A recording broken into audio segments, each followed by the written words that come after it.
नमस्कार, मैं रिया आप सभी का स्वागत करती हूँ सिटी न्यूज मुजफ्फरपुर में। तो चलिए करते हैं शुरुआत आज की मुख्य खबरों के साथ। हेडलाइंस के प्रायोजक हैं विकास कलेक्शन शोरूम। अय्यापुर थाना क्षेत्र के बखड़ी चौक स्थित फैक्ट्री के समीप युवक का शव मिलने से मची सनसनी। शहर में चल रहे स्मार्ट सिटी के कार्यों का निरीक्षण किया आईआईटी पटना की टीम ने।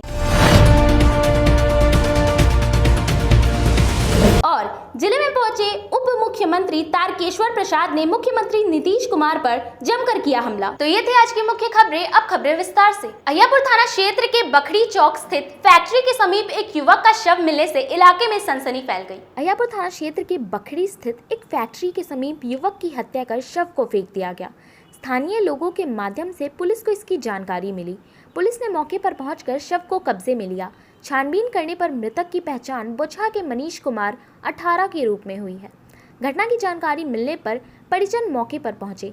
पुलिस ने मृतक के पिता सुनील पंडित से पूछताछ की। इसके बाद शव को पोस्टमार्टम के लिए मेडिकल भेज दिया। हमला हुआ सर जी कल 11:30 बजे में वो फोन किया जे आओ मनीष तुम पैसा ले लो। पैसा लेने गया तो बोला कि जो मनीष को कल लेना जो आज नहीं है, जो आज रुक जाओ फैक्ट्री में, जो कल सुबह अपना हिसाब उसाब लेकर के तुम चले जाना। के बाद रह गया सर। रात में फोन किया जी जो पापा मम्मी के हम लोग फैक्ट्री में रह गए हैं, जो मालिक बोले जो कल सुबह तुमको पैसा देंगे तुम चले जाना घर। क्या चीज का फैक्ट्री? जो इंटरलॉक का है जी, ब्लॉक का जी, फेवर ब्लॉक का। कितना पैसा था जी? 3 लाख रुपया बताया था। क्या लग रहा है आपका बेटा का? बेटा को मार कर वो पैसा के बहाना से पैसा वो देना नहीं चाह रहा था, इसीलिए मार करके फेंक दिया जो मेरा पैसा बच जाएगा। कहाँ पर है फैक्ट्री? जी बकरी में है। कब का घटना है? जी कल आज रात को मार कर फेंका है जी, हमको सवेरे 7 बजे मालूम हुआ। अच्छा, कहीं पे भी थाना पर कोई एफआईआर दर्ज हुआ है? जी अय्यापुर थाना हम लोग को बोचहा थाना पड़ता है, लेकिन बोचहा थाना प्रभारी ना आ सके हैं। अय्यापुर के थाना प्रभारी आकर के लाश लेकर के आए हैं। जो बयान दिए हैं यहाँ ये बयान तो थाना में यहाँ पर लिखाया हुआ है। क्या लिखे हैं? वो लिखे हैं, वही लिखे हैं कि जो लड़का को मार कर पैसे के बहाना से मार कर फेंक दिए हैं। हम लोग को अभी नकल नहीं मिला है। पढ़े हैं? हम तो मूर्ख आदमी, हम क्या पढ़ेंगे? आपको आदमी पढ़ कर सुना होगा ना उसमें क्या लिखा हुआ है। जिले में पहुंचे पूर्व उप मुख्यमंत्री तारकेश्वर प्रसाद ने मुख्यमंत्री नीतीश कुमार पर जमकर हमला किया। पूर्व उप मुख्यमंत्री भाजपा के तारकेश्वर प्रसाद शुक्रवार को माड़ीपुर स्थित परिसदन पहुंचे। इस दौरान भाजपा के कार्यकर्ताओं ने अंग वस्त्र और बुके देकर स्वागत किया। पूर्व उप मुख्यमंत्री तारकेश्वर प्रसाद ने कार्यकर्ताओं के साथ बैठक की। बैठक के दौरान पार्टी के आगे की योजनाओं पर चर्चा की। बैठक के पश्चात पत्रकारों को संबोधित किया, जिस दौरान वो नीतीश पर पूरी तरह से हमलावर रहे। उन्होंने पटना में नारे लगाने और उनके प्रधानमंत्री बनने के बारे में बोलते हुए कहा कि ये उनकी मंशा है, जबकि प्रधानमंत्री के पद को लेकर नीतीश कुमार में जो लालसा है उसको लेकर पटना में नारे और बैनर लग रहे हैं। मगर तेलंगाना के जो मुख्यमंत्री यहाँ आए थे और बैठक में जो उठक बैठक चल रही थी, उससे अंदाज़ा लगाया जा सकता है कि विपक्ष में कितनी एकता है और प्रधानमंत्री के व्यक्तित्व के सामने सभी कितने एक है। वहीं राजद के पूर्व मंत्री के इस्तीफे पर बताया कि ये तो सिर्फ शुरुआत है, अभी तो कितनी ही विकेट गिरेगी। हालांकि उन्होंने जदयू पर साफ टिप्पणी करते हुए कहा कि ये पार्टी अब ज़्यादा दिन नहीं चलेगी। राजद को मात्र 6 से 7 सीट चाहिए, जिसके लिए वो जदयू को तोड़कर पार्टी को समाप्त कर देगी। देखिए, दो चीज़ें बहुत स्पष्ट हैं। भारत के यशस्वी प्रधानमंत्री श्री नरेंद्र मोदी ने जिन योजनाओं को लागू किया उसका सीधा लाभ आम लोगों को मिला है, चाहे वो कृषि का क्षेत्र हो, चाहे निःशुल्क टीकाकरण हो, या फिर कोरोना के कालखंड में आम लोगों को निःशुल्क राशन पहुंचाने की बात हो, स्वास्थ्य के क्षेत्र में उज्ज्वला योजना के माध्यम से आम लोगों को गैस कनेक्शन देने के संबंध में, और भी जो कई योजनाएं हैं जिसका विस्तार से भी चर्चा करना संभव नहीं है, वो आम लोगों तक वो पहुंचा है। लेकिन जिस जुमले की बात हो रही है, और श्री नीतीश कुमार जी एनडीए के जब मुख्यमंत्री के रूप में काम कर रहे थे, वो सारी चीज़ें हम सबों ने करके दिखाया है। और एनडीए से अलग होने के साथ ही उनका जो जीरो टॉलरेंस है भ्रष्टाचार के खिलाफ उनका जो लड़ाई था, जिस भ्रष्टाचार के खिलाफ वो 2017 में महागठबंधन से वो अपने को अलग किए थे, आखिर ये सारी चीज़ें कहाँ चली गई है? जो अभी जितना ही इस सरकार का कालखंड बना है, इस कालखंड में आप देख लीजिए कि कितने जगह नीतीश कुमार जी ने प्रतिदिन समझौता किया। आखिर ये समझौता क्यों? तो जुमलेबाजी कौन कर रहा है, इससे आप स्पष्ट हो रहा होगा कि जुमलेबाजी कौन कर रहा है। हम सब तो काम करते थे, हमारा मुद्दा, हम तो आत्मनिर्भर बिहार के 7 निश्चय 2 के लक्ष्य को लेकर काम कर रहे थे। अभी इतने दिन 15 दिनों से 20 दिनों 15-20 दिन हो गए, एक लगभग 25 दिन हो गए। ये 25 दिनों में इनका कोई कार्यक्रम तय नहीं हो पाया। ये मुद्दा विहीन सरकार है। बिहार के मुख्यमंत्री जी ने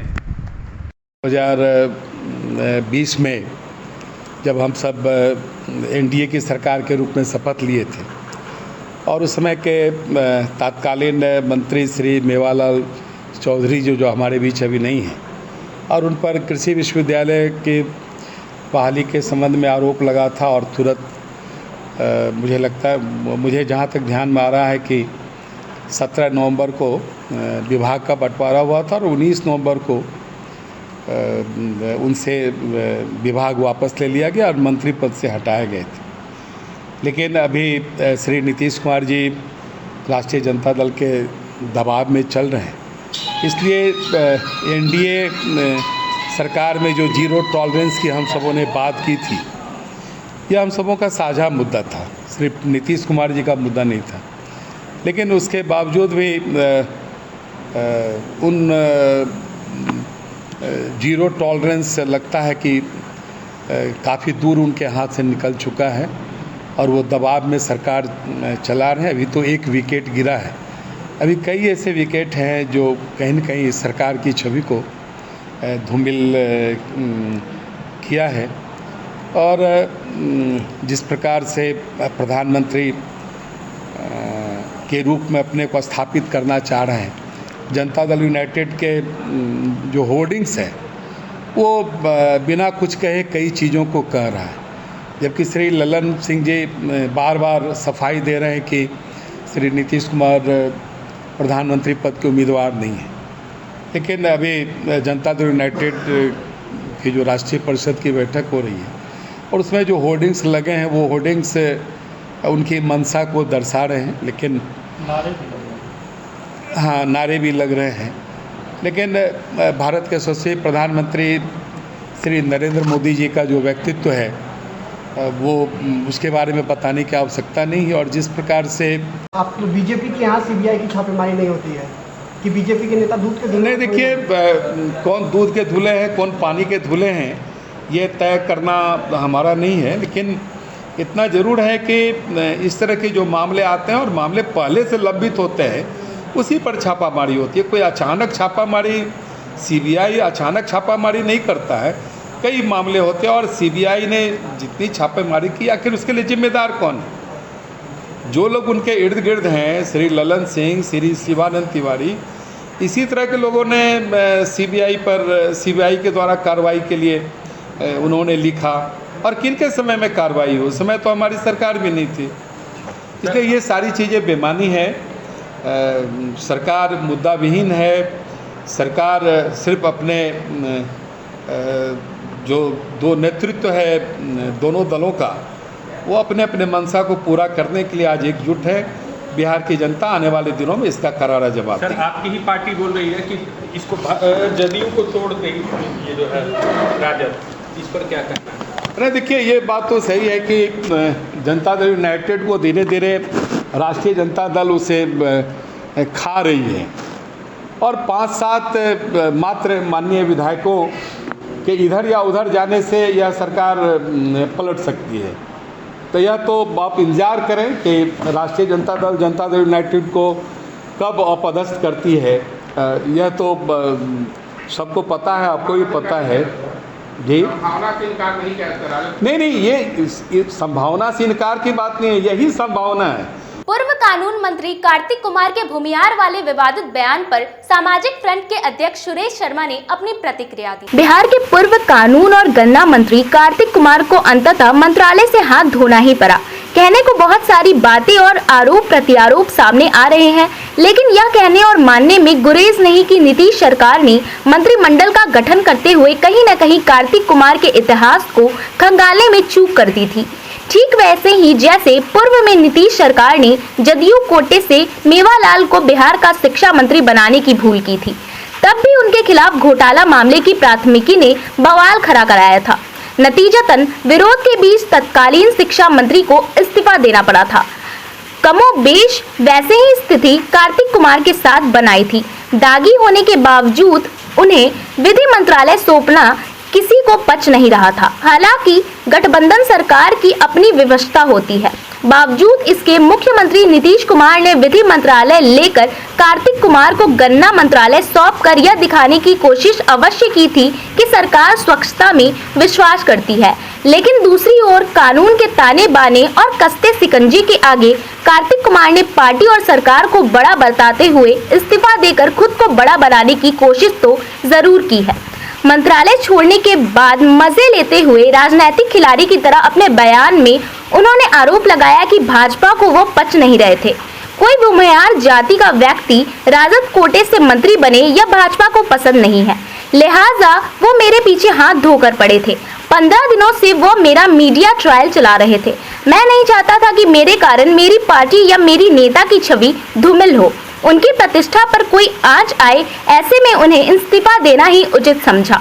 अब इस पूरे मामले को लेकर भूमिहार ब्राह्मण सामाजिक फ्रंट के राष्ट्रीय अध्यक्ष पूर्व मंत्री सुरेश शर्मा और पूर्व उप मुख्यमंत्री तारकिशोर प्रसाद का क्या कुछ कहना है, आप खुद सुने। भाजपा के लोग को हम पच नहीं रहे थे कि भूमिहार समाज से आरजेडी कोटा में मंत्री होना उनको अच्छा नहीं लग रहा था, इसलिए मीडिया ट्रायल हम करवा रहे थे और तरह तरह के आरोप हम पर लगा रहे थे। जबकि मैं कभी भी मेरा इतिहास जाकर देखिएगा तो मेरे बाबा सुंदर सानी थे, मेरे पिताजी हाई स्कूल टीचर थे, हम 28 साल तक गवर्नमेंट में टीचर के रूप में काम किए हैं, शिक्षक के रूप में, और जमीन से जुड़ा हुआ लोग हैं। विधायक के साथ लोग जोड़ते हैं तो विधायक जी हमारे 17 साल से विधायक मोकामा से हैं और मोकामा मेरा घर है। मेरे उनके बड़े भाई मतलब वहाँ विधायक मंत्री रहे हैं 10-12 साल, तो उनके साथ भी मेरा संबंध रहा है। तो राजनीतिक संबंध तो उनसे है, दो मत नहीं है, और इसको कौन रूप में लोग दिखाना चाहते हैं हमको समझ में नहीं आता है। देखिए, भूमिहार लोगों का बहुत अतीतशाली गौरवशाली इतिहास रहा है।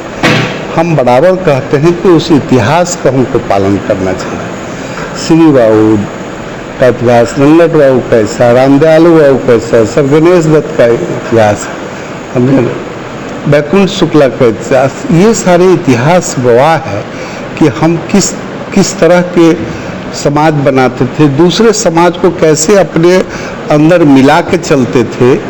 इसमें अगर हमारी कोई कमी आई है तो हमको उसको दुरुस्त करना है। कार्तिक कुमार का जो कहना है, जो अपहरण के मामले में आरोपित है, उन्हें मंत्री बनाया जाना कहाँ तक सही मानते हैं? देखिए, ये मामला कोर्ट का है, इसमें कोर्ट का सबजुडिस मामला है, इस पर हम लोगों को नहीं बोलना ज़्यादा वाजिब होगा। कोर्ट का मामला है।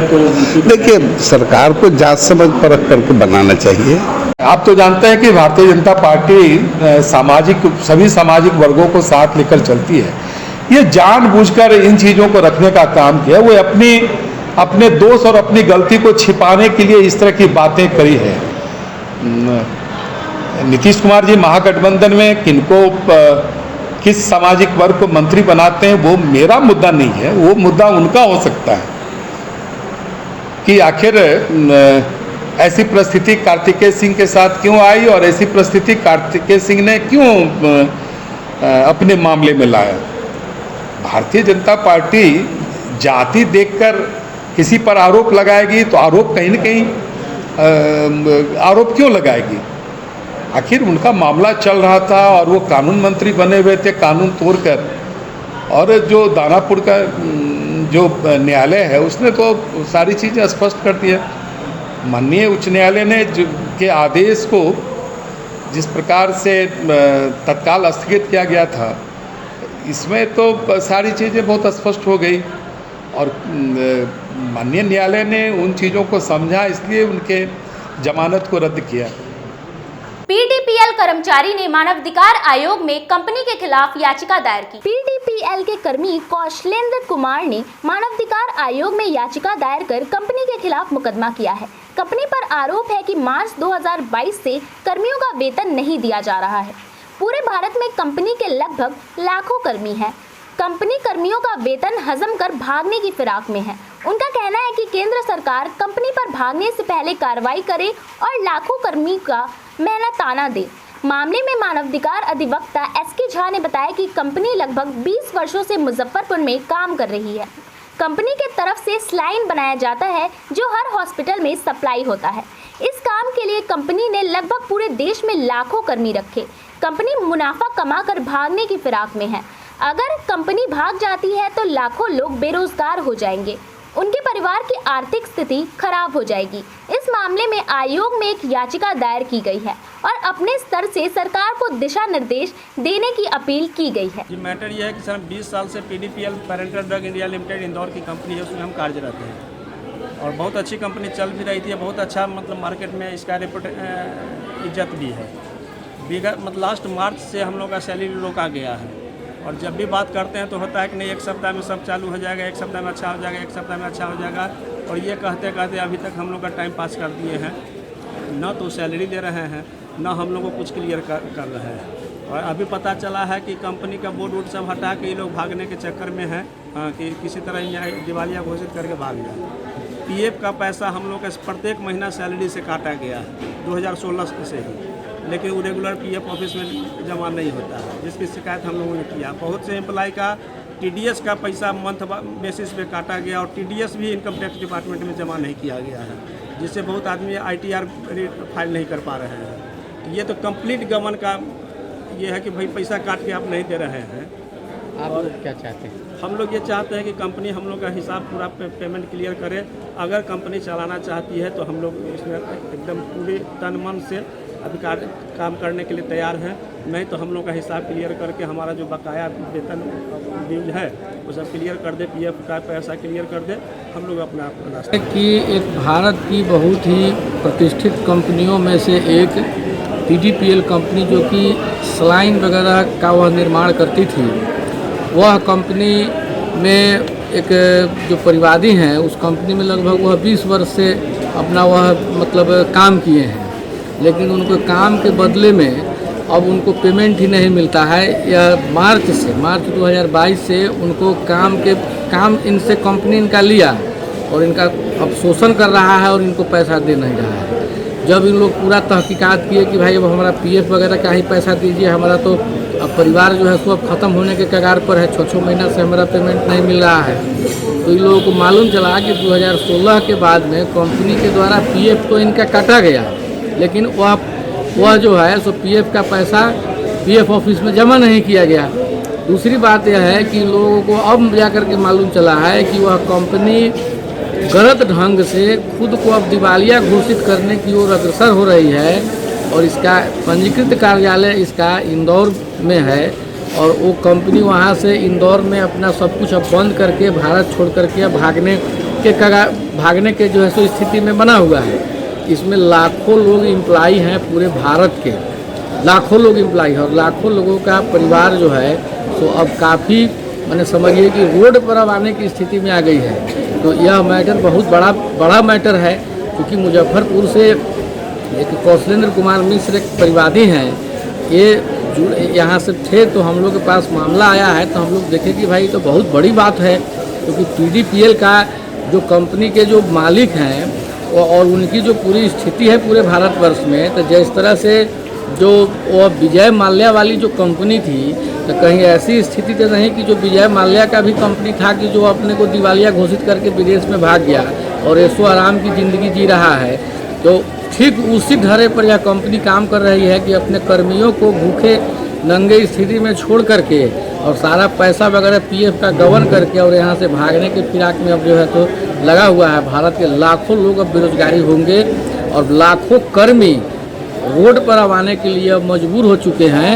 इस संबंध में हमने नेशनल ह्यूमन राइट कमीशन में एक अपील। बिहार विश्वविद्यालय में शिक्षक कर्मचारी महासंघ अपनी मांगों को लेकर धरना दिया। बिहार राज्य संबंधित डिग्री महाविद्यालय शिक्षक शिक्षेतर कर्मचारी महासंघ ने शुक्रवार को अपनी विभिन्न मांगों को लेकर बिहार विश्वविद्यालय के धरना स्थल पर 1 दिवसीय धरना दिया। उनकी मुख्य मांग है कि राज्य सरकार के द्वारा भेजी गई अनुदान की राशि को बिना विलंब किए शिक्षकों के खाते में जल्द पहुंचाया जाए, जिसको लेकर सभी शिक्षक संगठन ने कुलपति से मुलाकात कर मांग पत्र सौंपा। कुलपति ने उन्हें आश्वासन दिया कि जगन्नाथ मिश्रा कॉलेज और सत्येंद्र नारायण सिंह कॉलेज हाजीपुर का समाधान जल्द ही किया जाएगा। जगन्नाथ मिश्रा कॉलेज में जो पत्राचार किया गया है उसे सुधारा जाएगा और सत्येंद्र नारायण सिंह कॉलेज का जल्दी सुधार अनुदान जाएगी। साथ ही उन्होंने कहा कि वैसे जो भी कॉलेज जिनके बीच अनुदान वितरण अभी तक नहीं हुआ है, उन सभी कॉलेजों के बीच 10 से 12 दिन के अंदर अनुदान वितरण करवा दिया जाएगा। वहीं शिक्षक नेताओं ने कहा कि अगर 10 से 12 दिन में हमारे सभी मामलों का निष्पादन नहीं हुआ तो हम सभी शिक्षक तालाबंदी करेंगे और सामूहिक रूप से आत्मदाह करेंगे। हमारे प्रबंधन, हम लोग वित्त रहित शिक्षा नीति से आते हैं। हमारा 17 गो महाविद्यालय है बिहार यूनिवर्सिटी में जो अनुदानित है। अनुदान वितरण पोस्ट सेंक्शन से संबंधित जितनी भी बातें हैं उस पर विश्वविद्यालय एक मत पर नहीं है। विश्वविद्यालय को एक मत पर कराने की जरूरत उचित समझा गया है, क्योंकि हर बात में विश्वविद्यालय का अलग अलग स्टैंड है। विश्वविद्यालय के अलग अलग स्टैंड को एक जगह करवाने के लिए आज हम लोगों ने धरना दिया है। चूँकि सत्येंद्र नारायण सिंह के अनुदान की राशि वितरण में, डिस्ट्रीब्यूशन में गलत हो रहा है, बांटने का जो पद्धति है वो तय नहीं हो रहा है। हर प्रिंसिपल अलग से अपने बांटने की पद्धति बताते हैं।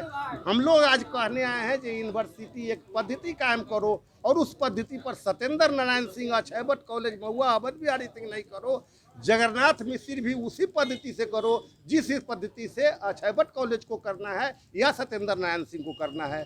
पद्धति खोजने आए हैं, क्योंकि विश्वविद्यालय के अलग अलग जो अफसर हैं सबको अलग अलग तरह का ट्रीटमेंट चाहिए और उसमें से कुछ अफसर पैसे के लिए चाहते हैं इसे बरगलाना।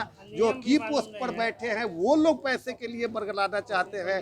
तो हम चाहते हैं जो नियम एक बना दो, इसके लिए आज आंदोलन करने के लिए बैठे हैं। और एक नियम, अगर आज टोकन स्ट्राइक है, हम केवल कहने आए हैं धरना पर दे के कि आप एक नियम बना दो अपना में बैठक करके। आज के बाद अगला दिन जो बैठक मीटिंग होगी, हम लोगों का धरना होगा, उसमें एक आदमी आत्मदाह तक को करने को तैयारी हो गया है। और मैं बार बार रिपीट कर रहा हूं कि अगर विश्वविद्यालय इस पर होश में नहीं आई तो हम लोग विश्वविद्यालय को सांडाई करा देंगे, बंद करा देंगे और नहीं चलने देंगे। और 39 वर्ष सेवा समाप्त करने के बाद पिछले साल 2021 में 31 जुलाई को मैं रिटायर किया हूँ। 39 साल सेवा करने के बाद भी अभी तक मेरा नहीं कहा जा रहा है कॉलेज से कि आपको भी पैसा मिलेगा, आपको भी अनुदान की राशि मिलेगी। हम यही चाहते हैं विश्वविद्यालय से, कॉलेज से, प्रबंधन से, सभी से कि हम लोगों को जो भी सत्र का वहाँ से अनुदान आया है तो हम लोग को मिलना चाहिए, सभी लोग को मिले। आगे की रणनीति क्या रहेगी? जी, आगे की रणनीति क्या रहेगी? आज हम लोग यहाँ पर धरना में बैठे हैं। अगर इस पर सब लोग कर देते हैं, पेमेंट हो जाता है तो ठीक है, नहीं तो फिर हम लोग यहाँ से लेके वहाँ गवर्नर के यहाँ या राज्य सरकार में जहाँ तक जो होगा वो हम लोग करने के लिए तैयार हैं। हम लोग कमर कस चुके हैं। मैं बिहार विश्वविद्यालय प्रशासन से यह डिमांड कर रहा हूँ, जो सरकार जब करोड़ों रुपये की रहित खत्म की बात दे रही है तो इस प्रबंध समिति को क्यों रखे हुए हैं? विश्वविद्यालय अपने स्तर से एक कमेटी बना के और क्यों नहीं पैसा का वितरण करवाता? क्योंकि 20 तक के पैसे सरकार रिलीज कर दी, अभी 13-14 का पैसा बांटा है। सारा पैसा विश्वविद्यालय प्रशासन ने लिया है और रखे हुए हैं और प्रबंध समिति से तालमेल करके और पैसा खाने का षड्यंत्र कर रहा है। इसलिए मैं विश्वविद्यालय प्रशासन से यह डिमांड करता हूँ कि एक सदस्य कमेटी बना के और अविलंब ही शिक्षक और शिक्षक कर्मचारियों को पैसा देने का काम करे, जिसकी जो भुखमरी के कगार पर है शिक्षक वह उसका निदान हो। दूसरा, विश्वविद्यालय में सरकार द्वारा बार बार पता आ रहा है कॉलेज की इंटरनल फ्लो से अनुदान का वितरण जल्द से जल्द हो। सभी शिक्षक भूखे मरने के कगार पे आ गए हैं। बहुत लोग बीमारी के कारण भी मर गए हैं। इसलिए हम लोग यही मांग करते हैं कि जल्द से जल्द अनुदान का वितरण। सदर अस्पताल में बनने वाली मॉडल अस्पताल बनने की कवायद शुरू हो गई है। सदर अस्पताल को मॉडल अस्पताल बनाने की कवायद शुरू हो गई है। Bihar medical services and infrastructure corporation limited ने सिविल सर्जन कार्यालय को इस संबंध में पत्र दिया है। CS डॉक्टर यूशी शर्मा ने बताया कि जिला स्वास्थ्य समिति भवन के पीछे इसका निर्माण होगा। धर्मशाला चौक की ओर से भी प्रवेश की सुविधा मिलेगी। फिलहाल करीब 16 करोड़ की लागत से इसका निर्माण होगा। उन्होंने कहा कि 4 मंजिला भवन का निर्माण होगा। इसमें कार्यालय और वार्ड दवा वितरण सेंटर के साथ व्यवस्थित प्रशासनिक कार्यालय रहेगा। सभी जगहों को चिन्हित की गई है। वहां अगर किसी का आवास है तो उसे हटाया जाएगा। पुराने जर्जर भवनों को भी हटाया जाएगा। उसके बाद सदर अस्पताल के लिए नए भवन का निर्माण किया जाएगा। इमरजेंसी तो नए भवन बनेगा, उसके बाद उसमें शिफ्ट होगा। लेकिन इसी को बेटर वे में उसको हम लोग यूटिलाइज करने के लिए चाह रहे हैं कि उसमें इतने बेड रहें कि जितना इमरजेंसी मरीज जाता है उसको उस पर मैनेज किया जाए, और जैसे ही वो ठीक हो जाए जैसे नॉर्मल वार्ड में उनको शिफ्ट कर दिया जाए। और जो हम सुविधाएं दे रहे हैं उस सुविधा को और कुछ बढ़ा करके हम चाह रहे हैं कि इमरजेंसी में जो कुछ किया जा सकता है किया जाए। तो क्या क्या फैसिलिटी रहेगी उसमें? इमरजेंसी में जो कुछ मैनेजमेंट होता है, ऑक्सीजन से लेकर के सलाइन चढ़ाने तक या उनको एडमिट कर करके ट्रीटमेंट करने तक, जो भी मतलब उससे जरूरत पड़ती है वो सब कुछ फैसिलिटी है। ट्रॉमा सेंटर अभी आगे की बात है, लेकिन आने वाला समय में जो नया भवन बन रहा है वो नए भवन के बाद में जो G+4 का जो बिल्डिंग बन रहा है उसके बाद लगता है कि ट्रॉमा सेंटर का भी कंसेप्ट आवेगा ही। उसके हिसाब से उसकी सुविधा बढ़ाई जाएगी। ये तो अभी समय मैं टाइमलाइन नहीं बता सकता हूँ क्योंकि निर्माण में है। निर्माण में साल 1.5 साल 2 साल जो लगे। जगह यही जो DHS भवन में जहाँ हम बात कर रहे हैं, इसके पीछे जो खाली भवन है DS का जो क्वार्टर है वो सब सही से पुराना वाला जो भवन है DIC के जो बिल्डिंग है उसके सामने वाला जो कुछ है सब का डिमोलिश होना है। जिसमें हमारा WIC उसको भी वहाँ से शिफ्ट होना है। जिसमें DVS और RBS है उसको भी शिफ्ट होना है और उसी पर डिमोलिश कर करके उसको करना है। यहाँ समय हो चला एक छोटे से ब्रेक का। बने रहिए हमारे साथ, देखते रहिए सिटी न्यूज मुजफ्फरपुर। जिले की शान बन चुकी बाबा लहठी अब लोगों की जरूरत बन चुकी है। अत्याधुनिक रेंज और भरोसे को समेटे हुए लोगों के लिए नई नई डिजाइनर लहठी उतारते रहते हैं। ऐश्वर्या राय बच्चन, सचिन तेंदुलकर की पत्नी से लेकर न जाने कितने सारे नामी हस्तियां इस लहठी के दीवाने हो चुके हैं। लोगों के साथ ने ही बाबा लहठी की पहचान देश से लेकर विदेश तक बनाई है। ऐसा साथ बनाए रखने के लिए आप लोगों का तहे दिल से धन्यवाद।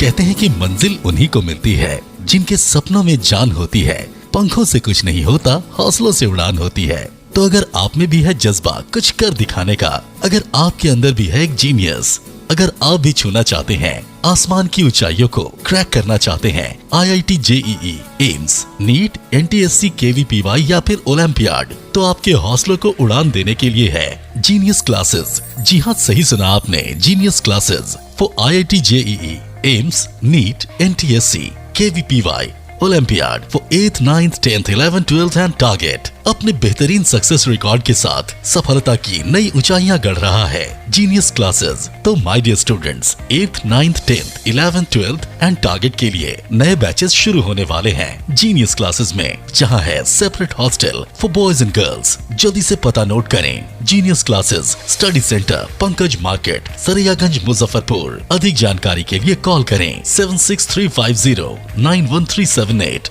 या फिर 7635091387 या फिर आप कॉल कर सकते हैं 7635091396 या 9006911690 पर या फिर 9128482268। Genius Classes. For more information, visit our website www.geniusclasses.in or email us on info@geniusclasses.in. Registrations are open and new batches are starting soon. Rush to genius classes, study centre Pankaj market, Saraiyaganj, Muzaffarpur. अपने सपनों की आशिया को दे एक नई पहचान माँ भवानी डेकोर प्राइवेट लिमिटेड के साथ, जो है ऑथराइज्ड डिस्ट्रीब्यूटर ऑफ कजारिया। देश की मिट्टी से बनी टाइल से देश को बनाते हैं। और जहां मिलती है सभी प्रकार के Indian and imported granite, marble, sanitary एवं कोटा स्टोन का अनोखा एवं आकर्षक संग्रह। माँ भवानी डेकोर प्राइवेट लिमिटेड मतलब a complete floor solutions. New 0 mile Dadar road Muzaffarpur. Call 9934753111। आपका भरपूर प्यार और साथ मिलने के कारण ग्राहकों की सुविधा को देखते हुए नीलकमल का फैक्ट्री आउटलेट का दूसरा ब्रांच अखाड़ा घाट रोड KFC के सामने खुल गया है, जिसमें ग्राहकों को सभी प्रोडक्ट पर विशेष छूट दी जा रही है। वहीं नीलकमल का पहला branch Mithanpura Narayanpur road Vaishali management के सामने है, जो कि लगातार ग्राहकों की सेवा करता आ रहा है। उत्तर बिहार का पहला एक्सक्लूसिव शोरूम है, जहां ऑफिस फर्नीचर और होम फर्नीचर की सभी रेंज उपलब्ध है, तो एक बार सेवा करने का मौका जरूर दें। पहला ब्रांच मिठनपुरा नारायणपुर रोड और दूसरा ब्रांच अखाड़ा घाट रोड। हमारा मोबाइल नंबर है 9334900888 और 7004320580। नीलकमल का एक्सक्लूसिव शोरूम जो पहले से मिठनपुरा नारायणपुर रोड में अपोजिट वैशाली रूरल मैनेजमेंट में चला आ रहा है, वहाँ पे हमें आप लोगों का बहुत सारा प्यार मिला और इसीलिए हम लोगों ने अपना दूसरा ब्रांच सार्थक सेल्स एंड मार्केटिंग के जॉइंट वेंचर से अखाड़ा घाट रोड में KFC के सामने कृष्णा टॉकीज के बगल में सुविधा कॉम्प्लेक्स में हम लोगों ने खोला है, जो कि कंपनी का फैक्ट्री आउटलेट है, जहां नीलकमल के विस्तृत रेंज आपको 40% तक के डिस्काउंट पे मिलेंगे और मैट्रेस का भी एक विस्तृत रेंज है। और आप लोगों से निवेदन है कि एक बार आप पधारें और इस दुकान की जो सबसे अच्छी विशेषता है कि उधार चालू है, तो HDFC और बजाज के माध्यम से आपको फिनांस की भी सुविधा है। आप अपने घरों को फिर से बहुत अच्छे से सजा सकते हैं। ST International School.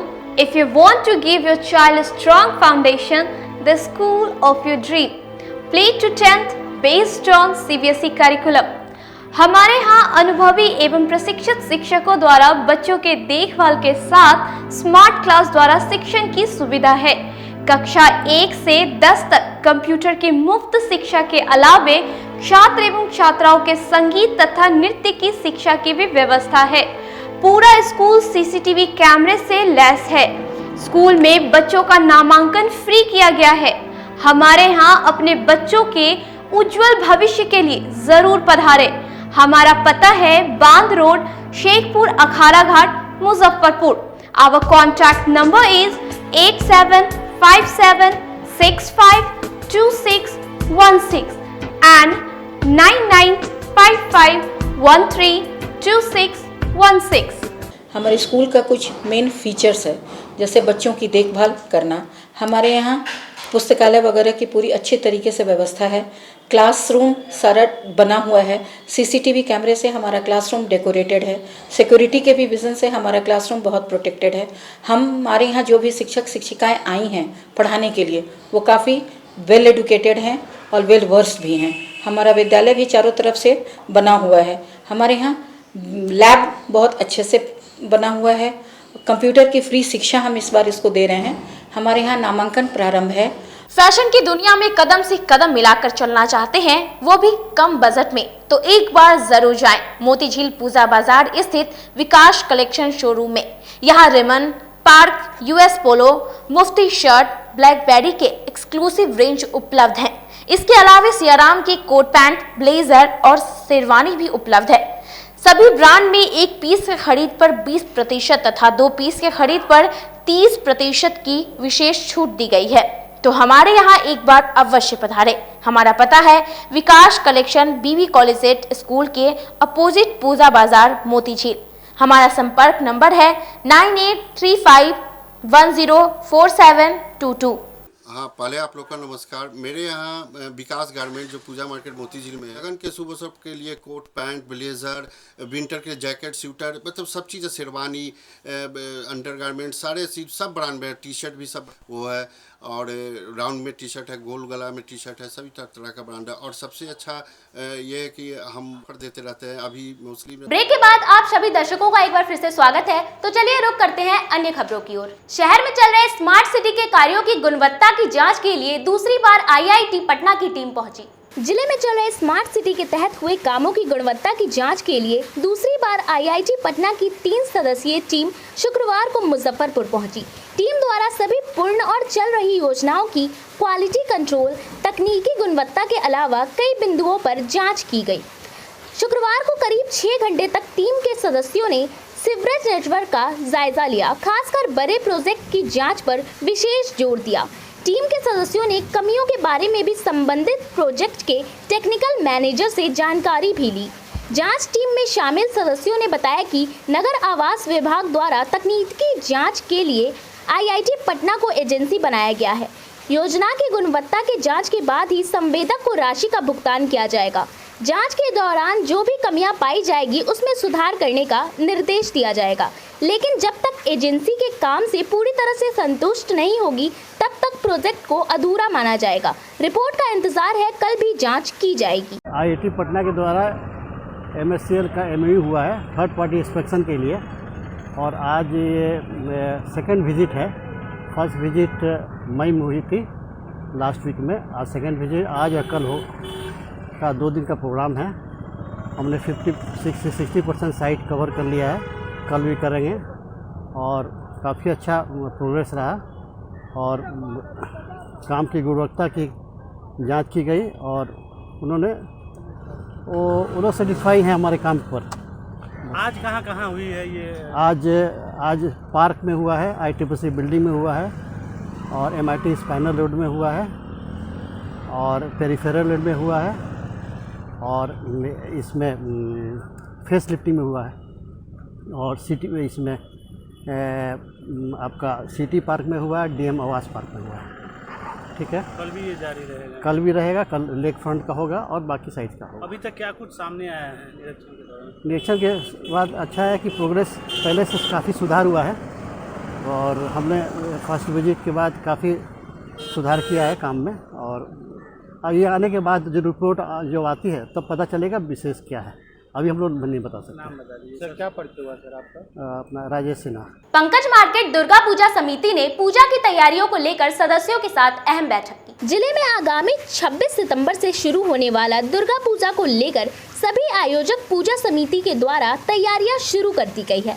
इसी कड़ी में पंकज मार्केट स्थित साथी परिषद दुर्गा पूजा समिति द्वारा आयोजित 50 में दुर्गा पूजा को लेकर एक बैठक आयोजित की गई। प्रवीण कुमार चौधरी की अध्यक्षता में दुर्गा पूजा को भव्य बनाने को लेकर समिति के कार्यकर्ताओं के साथ महत्वपूर्ण निर्णय लिए गए। वहीं साथी परिषद के अध्यक्ष प्रवीण कुमार चौधरी ने बताया कि इस बार दुर्गा पूजा भव्य तरीके से होने जा रही है, जिसे लेकर सदस्यों ने विशाल गेट और पंडाल बनाने का निर्णय लिया है। साथ ही मां दुर्गा की प्रतिमा में भी कुछ परिवर्तन किए जाएंगे। बंगाल के कारीगरों के द्वारा गेट और पंडाल का निर्माण किया जाएगा। बैठक में विनोदानंद झा, शिव कुमार बंका, निर्मल महतो, सुरेंद्र गुप्ता, बबलू शाह, रोशन चौधरी, कमल गुप्ता सहित कई लोग बैठक में उपस्थित हुए। पहले तो जय माता जी। शहर वासियों का साथी परिषद दुर्गा पूजा समिति के अध्यक्ष के नाते शुभकामना के साथ दुर्गा पूजा में हाथ लग गई है। आज हम लोग का बैठक हुई है और बैठक में निर्णय लिया गया कि 50वां साल होने जा रही है। इस क्रम में बड़ी ही धूमधाम से पूजा हो और शहरवासियों को दर्शाया जाए कि 3 साल के बाद इस बार जो है माता के रूप में भी बदलाव लाना है, और मेन गेट जो बन रही है वो बड़ी विशाल इस बार मेन गेट बनाने जा रहे हैं, जो कलकत्ता से कारीगर आ रहा है, और 3-4 डिजाइन हम लोग बाहर से मंगवाए हैं, उसको दर्शाया जाएगा। समरनालय परिसर में जन विकास मोर्चा के सदस्यों ने अपनी 9 सूत्री मांगों को लेकर धरना दिया। जन विकास मोर्चा ने शुक्रवार को जनहित एवं जन कर संग्रह के लूट खसोट के विरोध में 9 सूत्री मांगों को लेकर समरनालय परिसर में 1 दिवसीय सांकेतिक धरना दिया। मौके पर साई सेवादार अविनाश कुमार ने कहा कि मुजफ्फरपुर में स्मार्ट सिटी कार्य योजनाओं पर अधिकारियों एवं स्थानीय सजग समाज सेवकों की निगरानी सुनिश्चित हो ताकि जन कर संग्रह में लूट खसोट बंद हो, साथ ही गुणवत्तापूर्ण कार्य संपन्न हो। साथ ही उन्होंने कहा कि मोर्चा द्वारा उठाए गए पूर्व एवं वर्तमान के सभी मांगों पर अविलंब कार्रवाई हो, अन्यथा वार्ड वार्ड जनमानस को जागरूक करते हुए चरणबद्ध आंदोलन किया जाएगा। आज का धरना प्रदर्शन 9 सूत्री मांगों को, जिसमें भ्रष्टाचार, नगर निगम की नगर निगम द्वारा जन समस्या पैदा किया गया है और नगर निगम की जो समस्या पहले से नगर निगम द्वारा की गई थी, टैक्स, यूजर चार्ज, पानी टैक्स, सफाई टैक्स के विरुद्ध जो आंदोलन, जो जन विकास मोर्चा द्वारा अनशन 26/7/2022 से 8/7/2022 तक 28/8/2022 तक किया गया, 28/7/2022 तक किया गया। उसका जो क्रियान्वयन अभी तक नहीं हो पाया है, उसके बारे में जिलाधिकारी द्वारा आश्वासन दिया गया था कि इन सारी चीज़ों को किया जाएगा और टैक्स से संबंधित समस्याओं को निराकरण किया जाएगा। उसकी कोई सूचना प्राप्त नहीं हुई। और वार्ड नंबर 41 में जो पोखरी की समस्या है, तीन पोखरिया की जो समस्या है, शहर में जल नल की जो समस्या है, वार्ड नंबर 19 में और कुछ समस्या नहीं, 12 वार्ड नंबर 12 में क्या जो समस्या है, बरसते और लोगों को शुद्ध जल बल्कि पेयजल की भी आपूर्ति नहीं हो रही है और पेयजल का टैक्स मांगा जा रहा है। इन सारी चीज़ों को लेकर के जन विकास मोर्चा ने पूर्व में जो अनशन कार्यक्रम चलाया और आज की जो यह धरना है वो बड़ा ही मजबूर होकर के देना पड़ रहा है, क्योंकि एक तरफ नगर निगम अनर्गल टैक्स लाद कर लोगों को परेशान कर रही है और दूसरी तरफ सुविधाएं के नाम पर नगर नेता दिख रही है। इन सभी बिंदुओं पर विचार विमर्श करते हुए जन विकास मोर्चा ने आज माननीय मुख्यमंत्री महोदय जी के पास एक पत्राचार भेजने हेतु जिलाधिकारी मुजफ्फरपुर के माध्यम से देने के लिए एक प्रस्ताव लेकर के आई है, जिसमें शहर के कई मुद्दों, खास करके जाम की समस्याएं कैसे दूर हो सकती हैं, स्वच्छता का समस्या कैसे दूर हो सकता है, प्रशासनिक पदाधिकारियों के द्वारा जो सजगता से कार्य होनी चाहिए वो कैसे हो सकती है, नागरिक सुरक्षा की बात कैसे सामने लाई जा सकती है। इन तमाम मुद्दों और साथ ही साथ जो विकास कार्यों में जो भ्रष्टाचार का एक बड़ा खेल खेला जा रहा है इस मुजफ्फरपुर के अंतर्गत में, इन तमाम मुद्दों को लेकर के 9 सूत्री मांग के साथ कौमी तंजीम के सदस्यों ने शिक्षा मंत्री से मिलकर उर्दू विद्यालय को हिंदी विद्यालय मर्ज पर रोक लगाने की मांग की। कौमी असातिज़ा तंजीम ने शिक्षा मंत्री प्राथमिक शिक्षा निदेशक से मिलकर उर्दू विद्यालयों को हिंदी विद्यालय से मर्ज पर रोक लगाने की मांग की है। कौमी असातिज़ा तंजीम के प्रदेश संयोजक मोहम्मद रफ़ी ने कहा कि राज्य के उर्दू विद्यालयों को हिंदी विद्यालयों से सम्मानित नहीं करने की कृपा करें। वहीं निदेशक प्राथमिक शिक्षा बिहार रवि प्रकाश ने कहा कि हम आपकी बातों से सहमत हैं और उन्होंने मोहम्मद रफ़ी को आश्वासित किया कि उर्दू विद्यालयों को किसी भी हालत में हिंदी विद्यालयों में सम्मानित नहीं किया जाएगा। मोहम्मद रफ़ी ने बताया कि ऐसा ही आश्वासन शिक्षा मंत्री प्रोफेसर चंद्रशेखर जी ने भी दिया। निदेशक प्राथमिक शिक्षा बिहार पटना के पत्रांक 1084, 5/11/20 और 1533, 19/11/21 के द्वारा बिहार के उन तमाम स्कूलों को जो एक ही कैंपस में 2 या 2 से अधिक, 2 से ज़्यादा जो स्कूल चल रहे हैं उसको एक ही स्कूल में मर्ज कर देना है, सामंजन उसका करना है, इसका आदेश है। इस संबंध में सभी जिला से जिला शिक्षा पदाधिकारी अथवा जिला कार्यक्रम पदाधिकारी सर्व शिक्षा अभियान के द्वारा निदेशक प्राथमिक शिक्षा को प्रतिवेदन भेजा गया है उन तमाम स्कूलों का जो 2 या 2 से ज़्यादा एक ही कैंपस में चलते हैं। तो इसमें हम लोगों का मांग ये है कि उर्दू विद्यालयों को हिंदी विद्यालय में मर्ज न किया जाए। चूँकि उर्दू विद्यालय का एजुकेशन का जो माध्यम है, मीडियम ऑफ एजुकेशन है, वो उर्दू है और हिंदी विद्यालय का हिंदी है। इसके साथ ही उर्दू विद्यालय में जो भी अभिलेख हैं, जो भी रजिस्टर्स हैं, उस सब का संधारण उर्दू में होता है। इसलिए ये टेक्निकल गड़बड़ी है। इसलिए हम लोगों ने ये मांग किया है कि उर्दू विद्यालयों को हिंदी में मर्ज नहीं किया गया। इस संबंध में हम लोगों ने 30 तारीख को